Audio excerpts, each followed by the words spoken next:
Dragonflight Season 3 crests are now uncapped. Yes, so along with those 8 hero talent trees that we dropped, Blizzard also announced yesterday that there will be no more caps on your crests. So upgrade away, don't worry about, being stingy on your crests. It's time to spam run dungeons and officially go full-on helicopter dig at the end of the expansion, becoming the all-powerful, all-destroying god that you can be in WoW at this point in the expansion. Moving on to the loot. Yes, there is a new Amazon Prime item. Claim yourself a Tabard of Frost. Yeah, I can link this in the chat. You can go ahead and click that button and go claim it if you have Amazon Prime. This is that monthly, loot that they've been doing. Now, I remember they announced this thing. They said it was going to be a year long. I've forgotten what month they announced it, but we got to only have a couple months left of this thing. But anyways, Tabard of the Frost, go check it out. Go claim your offer. Literally all you have to do is click this button. And if your Amazon account is already linked, it'll automatically give it to you. And if not, it'll tell you how to link your Amazon Prime account. If you don't have Amazon Prime, you can always do a free trial. But it only lasts you for this one. So if you like the Tabard, this is the time to use your free trial. So get in there and get that done. Moving on. 8 new hero talent trees. The controversial, scary, potentially game ruining, but potentially good hero talents. We don't want to be all negative here. These could be good. I know there's been a lot of negativity around hero talents on the internet lately, but we got to give them a chance. And first things first, Blizzard is listening to feedback. They already changed to Oracle Priest based on feedback they got. People haven't even played it yet. They just looked at the stats and everything. They say, this. They changed it. So they're listening. So let's check out what Blizzard gave us. We're going to look at what is the capstone and the keystone of every grouping here. These are the two main, parts. The rest of these are really like stat buffs and stuff like that, these choices. But really what you want to look at is the keystone up here and the capstone down here. Those are the big changers to what you're going to be doing. So what are we looking at today?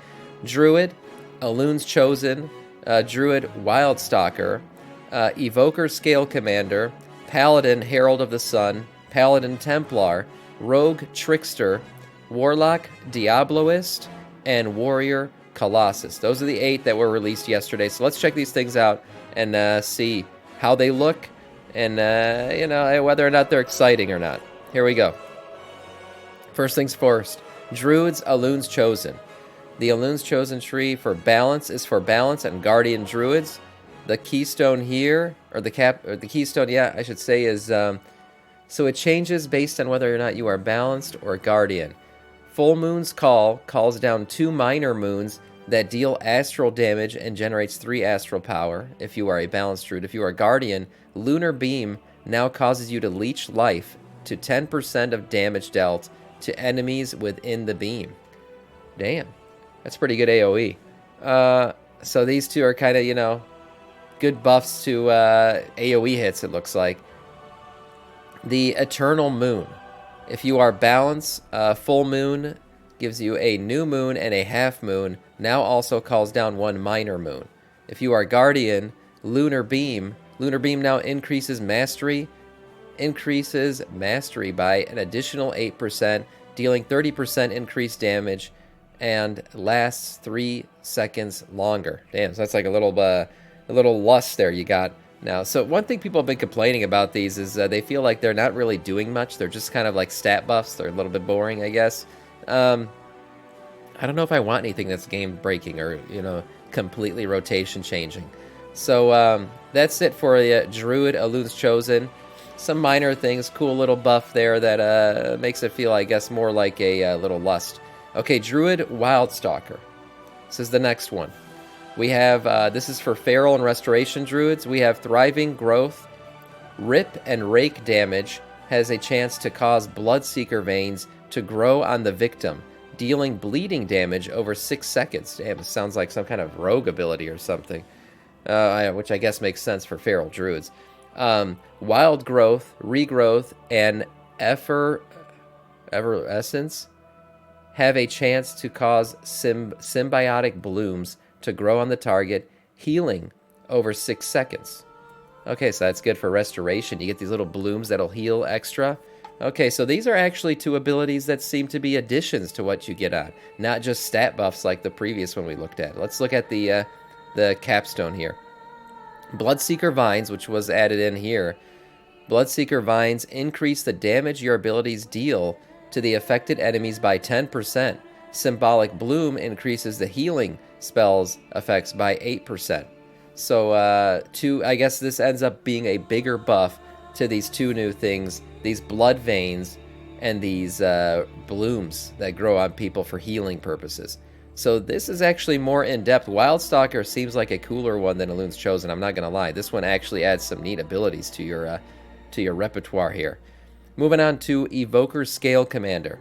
For Augmentation and Devastation Evokers. Let's see the first one. For Augmentation, Empower spells cause your next eruption to strike up to 3 targets. When striking less than 3 targets, eruption damage is increased by 25% for each missed target. Damn. That's pretty cool because it's an AoE and a single target ability. I haven't seen much of this before.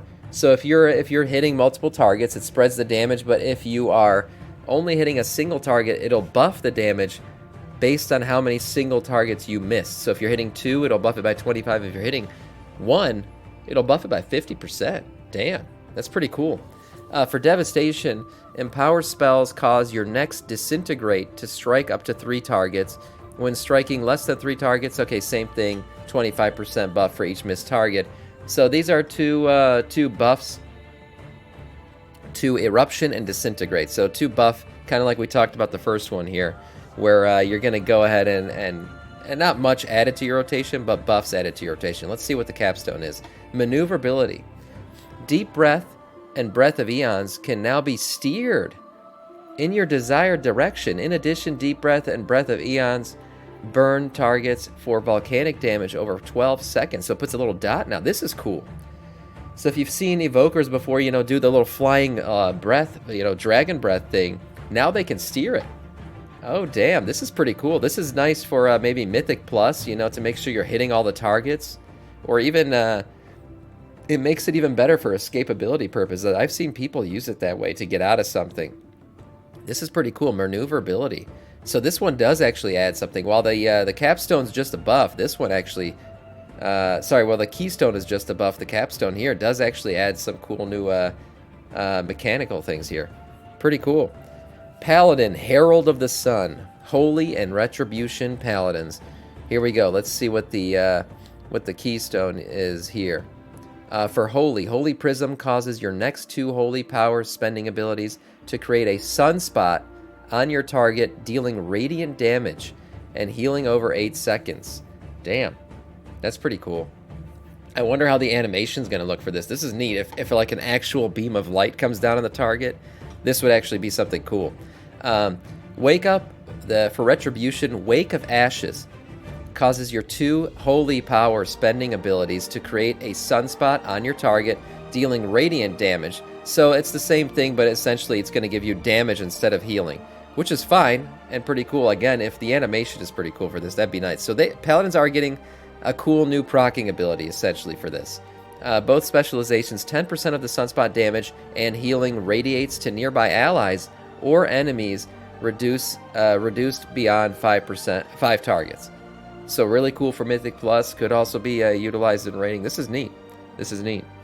I think this could be, like I said, something really iconic if the beam of light actually comes down from the sky. Let's see the capstone here. Sun's Avatar.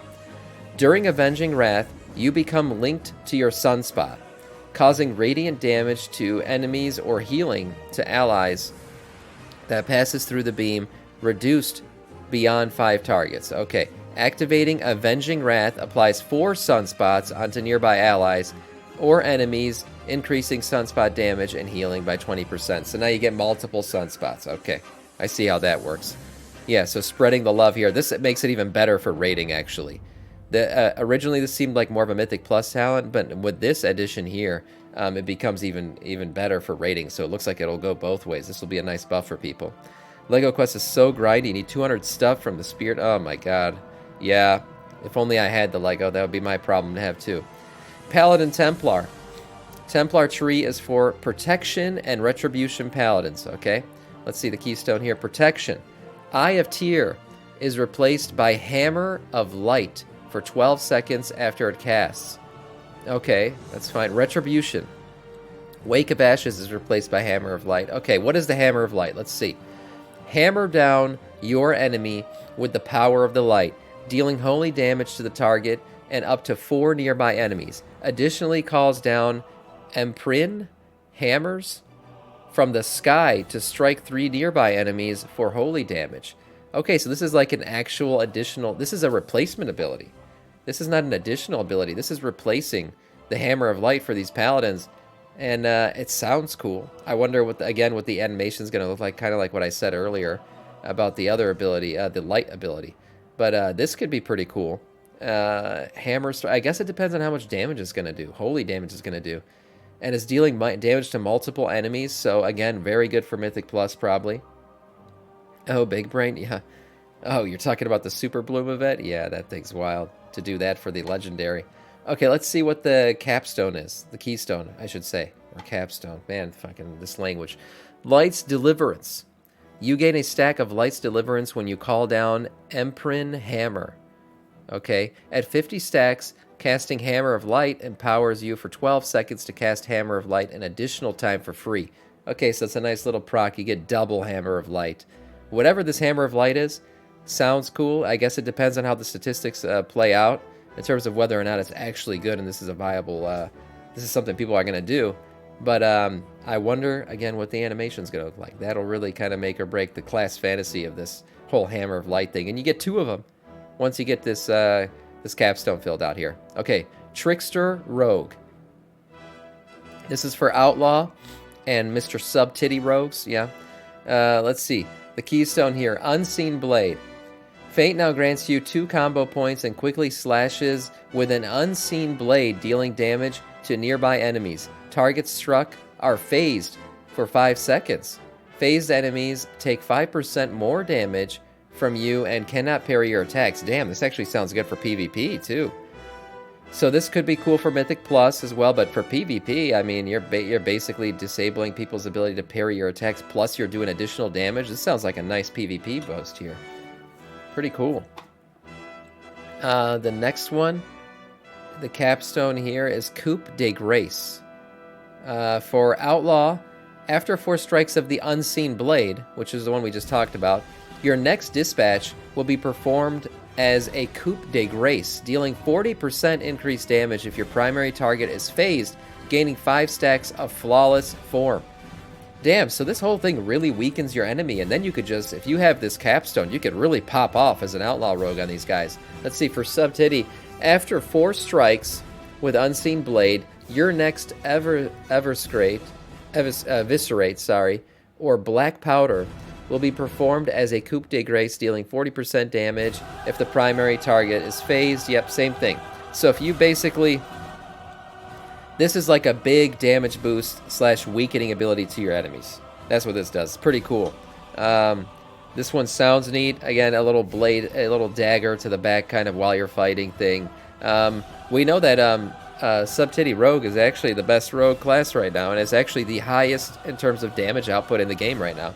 So we'll have to see how this does. This is pretty cool, increasing a 40% increased damage. Damn, you really weaken these guys. 40% increased damage, and remember, no ability to parry once this Unseen Blade is used. So pretty cool combination there.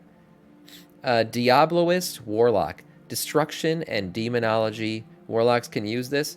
Let's see what the keystone is. Diabolic Ritual. Spending a soul shard grants you a Diabolic Ritual. For 20 seconds, while Diabolic Ritual is active, each soul shard spent reduces its duration by 1 second. Okay. When Diabolic Ritual expires, you gain Demonic Art, causing your next ability to cause soul shards to summon an Overlord, Mother of Chaos, or Pit Lord that unleashes devastating attacks against your enemies. Damn. This is actually like a full-on new ability. So basically, you start this ritual, and you gotta expend these soul shards as fast as you can, and once they're all done, you summon this new basically either Overlord, Mother of Chaos, or Pit Lord. I wonder if there's some RNG involved in that. I hope not. I hope one of the 3 is not better than the other, because that kind of creates some RNG in terms of your DPS. It'll be hard to manage it. But it unleashes devastating attacks against your enemies. So I'm guessing these are going to be like very overpowered minions. I like this stuff. For Warlocks, I love the philosophy of just summoning an army of unending demons, and you know, just a raging army of demons at your back. I think this is pretty cool. And Diabolic Ritual actually sounds like a cool new ability. So what is the capstone here? Ruination. Summoning a Pit Lord causes your next hand of Gul'dan and Chaos Bolts to become Ruination. Okay. Ruination calls down a demon-infested meteor from the depths of the twisting nethers, dealing chaos damage on impact to all enemies within 8 yards of the targets, and summons 3 wild imps. Holy crap. What up, Vampykins? Oh my god. Guys, this actually sounds like the coolest one I've heard yet. Diabolist sounds like a W. This is the coolest one. What up, Leaky? This one sounds like the best of any of them that we read, because this is like a full-blown new ability. And it sounds like it's going to completely, you know, all these new demons being summoned and stuff. You get 3 imps plus the Chaos Lord. So you're getting 4 more demons on top of whatever you've summoned. You've officially summoned a demon army if you get this thing to proc. This thing's pretty crazy. Damn. Good morning. Good morning, Leaky. What is up? Yeah, this one actually sounds great. I like this one. Diabolist so far is the coolest one to me. And then last but not least, we have Colossus Warrior. This is for arms and protection warriors. Let's see what the keystone is here. Active ability. So this is an active ability. Unleash a series of precise and powerful strikes to your enemy targets, to your target and enemies within 8 yards. You can block, parry, dodge while using this ability. Okay. So unleash a series of precise and powerful strikes. Okay, I wonder what that... Demolish. And then let's see what the capstone is here. Unstoppable Force. Colossal Might. Now stacks 10 times.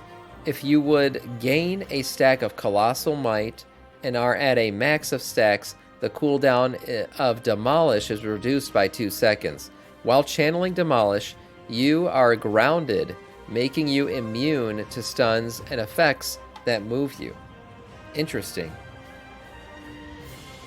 Interesting. So, I mean, I guess that kind of works like a Death's Advance. I'm not sure how I feel about this one. I guess it's like an AoE, so it might be cool for Mythic Plus. It probably depends on how much damage it does. It does have some neat, you know, blocking ability. You can block and parry while you're doing this, and then this one, it basically makes you immune to stuns. Could be useful for PvP in a way, but AoE attacks usually, they're alright. This one's okay. Now, man, if I had to tell you, Diabolist is clearly the winner of these ones. Most definitely. Diabolist sounds like the winner. Most assuredly. And just remember, guys, this is work in progress. Blizzard is listening to feedback, of course. If you want to check these out, I'll link this in the chat. And, you know, all of this is subject to change. Subject to change. But so far, damn, Warlock's got the W for sure.